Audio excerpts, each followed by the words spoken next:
Bună, eu sunt George și astăzi vă voi arăta cum să vă faceți un radio online pe net. Avem nevoie de cele două programe, Shoutcast și Broadcaster. Am pregătit aici cele două site-uri care le veți avea și voi la description. Cu Softpedia, ClickHer, cred că știți să-l descărcați, eu l-am descărcat, să scurtez un minuțel acolo din timp. Și acum a rămas de pe torrent. Trebuie să aveți uTorrent. Dacă nu-l aveți, uitați-vă la celălalt tutorial cu uTorrentul. Scrieți la search Sam Broadcaster. Ne ducem la bâtâjunche.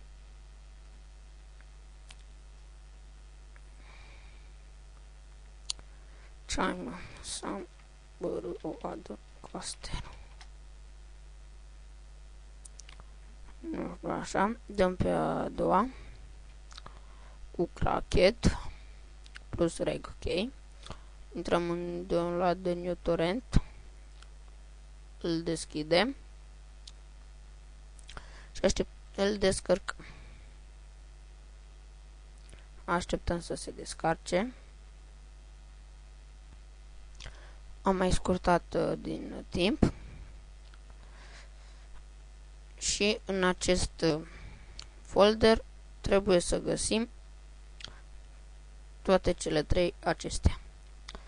Instalăm Shoutcast-ul, Iger, Next, lăsăm de obicei în C, unde dorește el. Și închidem aceea, îl deschidem. Stați așa că nu-l găsesc, Shoutcast. În fine, instalăm și Sam Broadcasterul. Yes. Dăm Next. Accept. Lăsăm totul, dăm așa. Next. Așteptăm. Puține probleme cu internetul ăsta. Trebuie să vorbesc cu cei de la RD să-mi mărească viteza.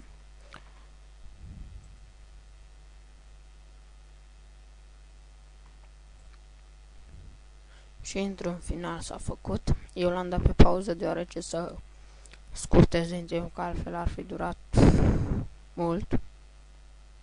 Bine, nu exagerat, dar în fine. Așa, s-a instalat. Acum cu codul deschidem reg, ok. Selectăm tot, dăm copy.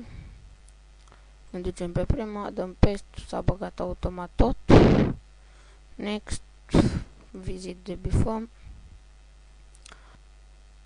Skip. Îl închidem.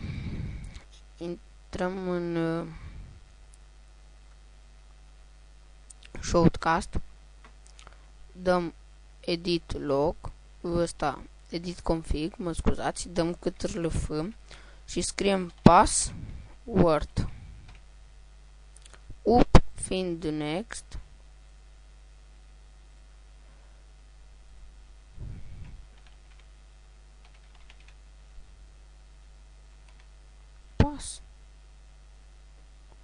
Word. Ce zice?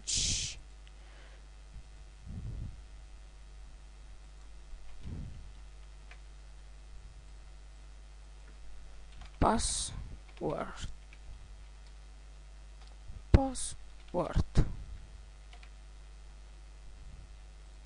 N-am scris-o bine, mă scuzați. Ne ducem până apare.